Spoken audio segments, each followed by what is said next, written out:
अस्सलाम वालेकुम नाज़रीन, आपका मेज़बान अब्दुर्रहमान उर्दू टाइम्स यूके में आप सब लोगों की खिदमत में हाजिर है। नाज़रीन, इस वक्त हम खड़े हैं हाई कोर्ट में, जहां एक दिलखराश वाक़या पेश आता है। सब इंस्पेक्टर जिसका ताल्लुक नारोवाल से था, हाई कोर्ट में पेशी के सिलसिले में पेश होता है। प्राइवेट पार्टी और वकला के साथ तलकलामी होती है, जिसके नतीजे में उसकी मौत वाक़या हो जाती है। और बाज़ जगहों पर हमने सोशल मीडिया के डिफरेंट प्लेटफॉर्म पर यह भी सुना है जो है प्राइवेट पार्टी के साथ उसका जो है तलकलामी हुई और जिसकी वजह से आपस में लड़ाई हुई, लेकिन उसको दिल का दौरा पड़ा और वो हाई कोर्ट के अहाते में नहीं बल्कि हॉस्पिटल में जाके दम तोड़ गया। आइए जानते हैं ऐनी शाहिदीन से कि वो इसके बारे में क्या कहते हैं।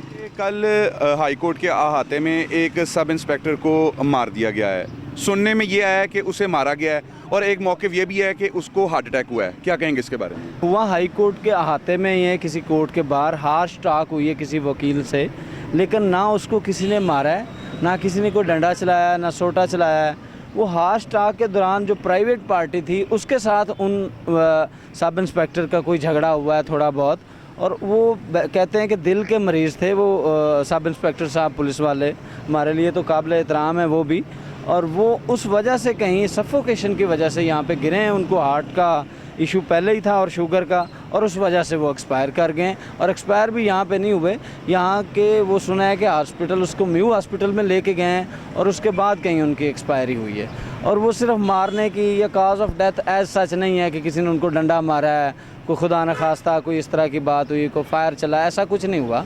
एक वकील साहब से उनकी हार्श टॉक हुई और जो प्राइवेट पार्टी साथ थी, जो लिटिगेंट थे, किसी बेल में आए हुए थे, उन्होंने उनसे खींचातानी हुई है, कोई इतनी ज़्यादा उनसे भी नहीं हुई। ये जो बात मैंने बाकायदा तस्दीक करके आपको बता रहा हूँ, ये गल बात। सर, बार की तरफ से क्यों नहीं इसका कोई प्रॉपर मौक़िफ़ आया? आना चाहिए था, क्योंकि सोशल मीडिया के ऊपर ये खबर बड़ी वायरल कर रही है और जिस तरीके से वकीलों की डिग्निटी को डैमेज किया जा रहा है, वकील माफिया, वकला गर्दी, वो इंसान को गुजरते हुए भी यूनिफॉर्म में एक शर्मिंदगी सी महसूस होती है कि यार हमारी बार को इसके ऊपर स्टेप लेना चाहिए कोई। अच्छा, आजकल ये सोशल मीडिया और इवन के बड़ी एहतियात से ये जो मेन स्ट्रीम मीडिया है हमारा, टीवी, जितने भी मुख्तलिफ प्राइवेट चैनल्स हैं, इनमें भी कुछ नहीं रह गया। जिसका जो दिल करता है जिसकी पगड़ी उछाल दें, बेशक पुलिस वालों की उछाल दें, बेशक जजों की उछाल दें, बेशक फ़ौजियों की उछाल दें, और बेशक किसी सियासतदान, इवन सहाफ़ियों की भी पगड़ी उछाली जाती है। आप जैसे शरीफ लोगों का बाज़ का इन्हीं मीडिया के ऊपर, सोशल मीडिया के ऊपर, टीवी के ऊपर बाज़ शरीफ सहाफ़ियों को भी रगड़ा लग जाता है। तो ये कोई इतनी बड़ी बात नहीं है मेरे नज़दीक।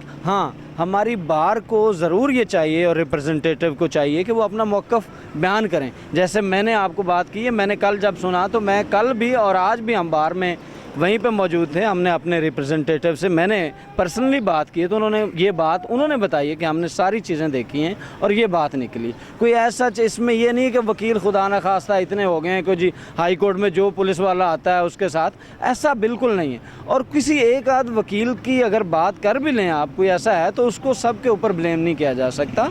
सारे लोग इस तरह के नहीं होते। पहली बात तो ये कि उस वकूए में भी ऐसा नहीं है, और सारे तो बिल्कुल ऐसे नहीं होते, कहीं एक आध होता है। वो वकील पहले इंसान है, बाद में वकील है। और इंसान बेशक डॉक्टर हो, बेशक साफ़ी हो, बेशक जज हो, जर्नैल हो, सियासतदान हो, वो बीइंग इंसान अपनी कोई ना कोई गलती कर सकता है, उसमें कोई हर्ज नहीं है। इंसान होते हुए गलती कर देना कोई बड़ी बात नहीं, और उन गलतियों को दुरुस्त करना चाहिए। जब किसी प्रोफेशन में होते हैं तो उसमें ज़रा हिसाब बेहतर होना चाहिए कि प्रोफेशनल के होने के साथ साथ आप अपनी चीज़ों को दुरुस्त करें। अगर पुलिस की और वकला की लड़ाई क्या है? आपने बड़ा अच्छा सवाल किया है। कोई ख़ास लड़ाई नहीं है। लोगों ने एक प्रजम्पशन बनाई हुई है कि वकला की और पुलिस वालों की लड़ाई होती है। एक बात जो हमारे माशरे पे ऊपर छाप है वो ये है, मैं समझता हूँ कि वो गलत है, कि पुलिस वालों के बारे में जो भी बंदा बात करेगा वो कहेगा कि जी हर पुलिस वाला ही रिश्वतखोर है और गलत है। ऐसा नहीं है, सारे पुलिस वाले भी गलत नहीं हैं, और कुछ हैं भी, ज़्यादातर हैं भी जो थानों में ये जो आता है आपको सामने, हमारे भी सामने होता है। अच्छा, वकीलों का क्या इशू है? हमने कानून पढ़ा हुआ है। कानून पढ़ के जब आप वकालत में बाकायदा प्रैक्टिस शुरू करते हैं तो मुझे, मेरे नज़दीक जो भी कोई बात खिलाफ कानून होगी वो मुझे चुभेगी। और हर स्टेप के ऊपर खिलाफ कानून हो रहा है, हर स्टेप के ऊपर। इवन हमारी कम्युनिटी में भी कुछ लोग खिलाफ कानून करते हैं। तो इसलिए वकील आपस में तो कम उलझते हैं, पुलिस वालों के ख़िलाफ़ ज़्यादा उलझ जाते हैं। ऐसी कोई लड़ाई नहीं है, क्योंकि वहाँ पे दिन रात झूठी FIR हो रही होती हैं। जो करनी है उनके पास इख्तियार है ना, जो करनी है वो झूठी कर देते हैं, जो नहीं करनी वो सच्ची भी नहीं करते। कई रोल रहे होते हैं बेचारे जिनके सही इंसिडेंट। तो हम चूँकि उन चीज़ों को आगे कस्टोडियन है, हमने कोर्ट में जाना है। जहाँ पे भी हम जाएंगे उनकी कोई भी चीज़ गलत होगी वो हमारे पास आनी है। हमने जब कोर्ट में जाना है तो हमने यही कहना है कि जी ये कानून की खिलाफ वर्जी हुई है, और की किसने? पुलिस वालों ने। अब उससे प्रजम्पशन ये ली जाती है कि हम क्या एक दूसरे के ख़िलाफ़ हैं, या वकील पुलिस वालों के ख़िलाफ़ हैं, या पुलिस वाले वकीलों के ख़िलाफ़ है। एज सच ऐसी कोई जी तो नाज़रीन, गुफ्तगू आपने सुनी, असल वाक़या क्या है और क्या हुआ, किस तरीके से इन्होंने उसको बताया, और ये तमाम तर जो चीज़ें हैं ये कंडेम्ड करते हैं इस सारी सूरत हाल में। बाकी फ़ैसला आपकी अदालत में छोड़ते हैं। अल्लाह निगहबान।